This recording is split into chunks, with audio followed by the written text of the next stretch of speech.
Hello friends, welcome to খেল দুনিয়া। গতকাল নর্থ ইস্ট ইউনাইটেডের মাঠে নর্থ ইস্টকে হারিয়ে দারুণ চরমনে মোহনবাগান শিবির। গতকাল ম্যাচের পর মোহনবাগান কোচ এবং প্লেয়াররা কিন্তু বিভিন্ন রকম মন্তব্য করেছেন। তো সেখানে যেটা জানা যাচ্ছে যে মোহনবাগান কোচ মলিনা তিনি কিন্তু যথেষ্টই খুশি দলের খেলা নিয়ে। এছাড়াও কিন্তু তিনি ডিফেন্স নিয়েও যথেষ্ট খুশি। যেই ডিফেন্স নিয়ে এত প্রশ্ন উঠেছিল সেই ডিফেন্স নিয়ে তাকে প্রশ্ন করা হয়েছিল যে তিনি ডিফেন্স নিয়ে কতটা সন্তুষ্ট। তিনি কিন্তু যথেষ্ট সন্তুষ্ট তিনি জানিয়েছেন এবং এটাও জানিয়েছেন যে ডিফেন্স যে আগে এত গোল খাচ্ছিল সেই গোল খাওয়া এখন বন্ধ হয়েছে। এখন কিন্তু ডিফেন্স অনেকটাই কম্প্যাক্ট হয়েছে। তো সেখান থেকে দেখতে গেলে মোহনবাগান কিন্তু লাস্ট কয়েকটা ম্যাচে একবারে গোল খায়নি বললেই চলে এবং উড়িষ্যা এফসি ম্যাচের শেষ গোল খেয়েছিল, সেটাও কিন্তু একটা ভুলের জন্য গোলটা হজম করতে হয়েছিল। এছাড়া কিন্তু লাস্ট 6টা ম্যাচে মাত্র একটা গোল খেয়েছে। যেই ডিফেন্স নিয়ে এত কথা হচ্ছিল, যেই ডিফেন্স কিন্তু মরশুমের শুরুতে বারবার ভেঙে পড়ছিল, সেই ডিফেন্স কিন্তু এখন দারুণ ছন্দে রয়েছে এবং গতকাল দুজন গুরুত্বপূর্ণ প্লেয়ার ডিফেন্সে খেলেনি, তারপরেও মোহনবাগান কিন্তু দুর্দান্ত খেলে ম্যাচটা জিতে নিয়েছে এবং ক্লিন শিট বজায় রেখেছে। অবশ্যই বিশাল গাইতের কথা বলতে হয়, তিনি গোলে দুর্ভেদ্য ছিলেন, তা না হলে কিন্তু ক্লিন শিট থাকতো না। তিনিও অসাধারণ কিছু সেভ দিয়েছেন যেগুলো কিন্তু মোহনবাগানকে জিততে সাহায্য করেছে।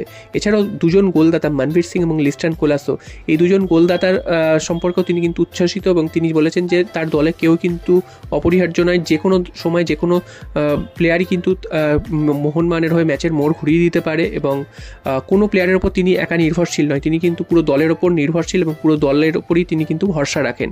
এছাড়াও নর্থ ইস্ট ইউনাইটেডকে নিয়ে জিজ্ঞাসা করা হয়েছিল যে আলাদিনকে নিয়ে আলাদা করে কি বলবেন, যে আলাদিন কালকে খেলতেই পারেনি। তো তিনি তখনই আগেই বলে দিয়েছিলেন যে আলাদিনকে নিয়ে আলাদা করে ভাবছিলাম, মোহনবাগান নামে কিন্তু একটা দলের এগেনস্টে খেলতে, কোনো প্লেয়ারের এগেনস্টে খেলতে না। তো সেটাই কিন্তু ম্যাচেও দেখা গেছে যে মোহনবাগান পুরো দলটাকেই কিন্তু থামিয়ে দিয়েছিল, অর্থাৎ নর্থ ইস্টকে কিন্তু প্রায় নড়তেই দেয়নি। হ্যাঁ, বিক্ষিপ্ত কয়েকটা আক্রমণ হয়েছিল ঠিকই, তবে নর্থ ইস্টের যে খেলা আমরা দেখেছি সেই খেলা কিন্তু তারা খেলতেই পারেনি। তো সেদিক থেকে মোহনবাগান অ্যাওয়ে ম্যাচে গিয়ে সেই ম্যাচটা জিতে এসছে, সেটাও কিন্তু দুর্দান্ত একটা জয়, সেটা বলাই যায় এবং এর ফলে কিন্তু মোহনবাগান 1 নম্বরে আবার চলে গেল, একটা ম্যাচ কম খেলে বেঙ্গালুরুর থেকে।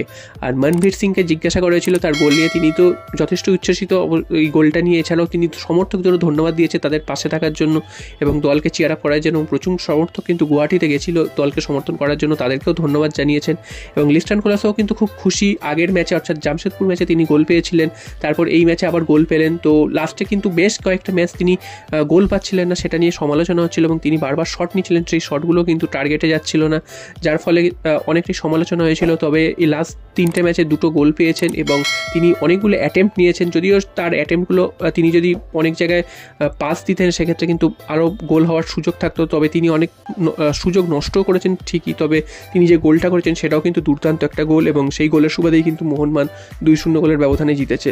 তো সব মিলিয়ে মোহনবাগান শিবির কিন্তু এখন খুবই উজ্জীবিত। আগামী কেরালা ব্লাস্টার্স ম্যাচ নিয়ে তারা ভাবতে শুরু করে দিয়েছে এখন থেকেই এবং কেরালা ব্লাস্টার্স ম্যাচটা যদি মোহনবাগান জিততে পারে এবং সেই দিনই কিন্তু বেঙ্গালুরুর সাথে খেলা রয়েছে মুম্বাই সিটি এফসি, তো সেই ম্যাচটা কিন্তু যথেষ্ট গুরুত্বপূর্ণ হতে চলেছে। তো সেই ম্যাচে সেই দুটো খেলায় কিন্তু অনেক কিছু নির্ধারণ হয়ে যাবে এবং অনেকটাই কিন্তু ওপর নিচ হয়ে যেতে পারে। তো মোহনবাগানকে কিন্তু ফোকাস রাখতে হবে কেরালা ব্লাস্টার্স ম্যাচ থেকে পুরো 3 পয়েন্ট নিয়ে আসা, কারণ কেরালারও অবস্থা কিন্তু খুব একটা ভালো নয়, তারাও কিন্তু লাস্ট ম্যাচ বেঙ্গালুরুর কাছে হেরেছে। তো দেখা যাক এখান থেকে মোহনবাগান আর কেরালাকে হারিয়ে আরও এগিয়ে যেতে পারে।